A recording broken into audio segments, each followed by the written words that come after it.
A group of Scarborough residents has begun testifying at the Ontario Human Rights Tribunal. They say they were sent vulgar flyers anonymously. They're also accusing the board of directors at their co-op of taking too long to help. Shannon Martin first introduced this to the residents on Friday, and she was at today's tribunal.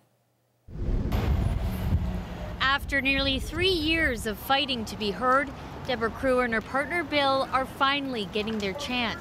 They're actually listening now. Before, we just felt totally ignored. They are part of a group of residents testifying at the Human Rights Tribunal. They were targeted by anonymous, vulgar flyers that mocked their physical disabilities.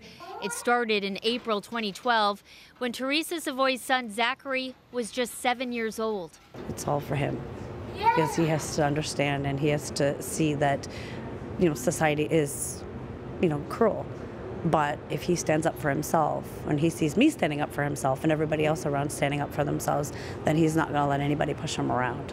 Residents testified that despite complaining to their co-op board, the posters kept appearing for months and grew more offensive. At today's tribunal, residents allege it was one of the co-op's own board members who was putting up the posters, and that's why so little was done to stop it. Allegations the board says are unproven. If there's evidence of who is doing it, then the board could have taken different steps, or potentially by investigating or interviewing who was responsible, but there's no evidence or indication of who is doing it whatsoever. There are more than 17,000 co-op units in Toronto and York Region.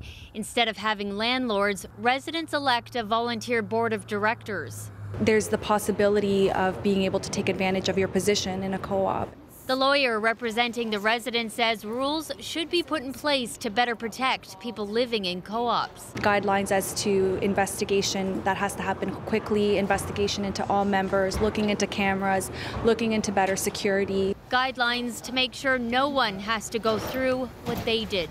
If we make a stand today, in the next couple of days, win or lose, we're still winners because we stood up for ourselves.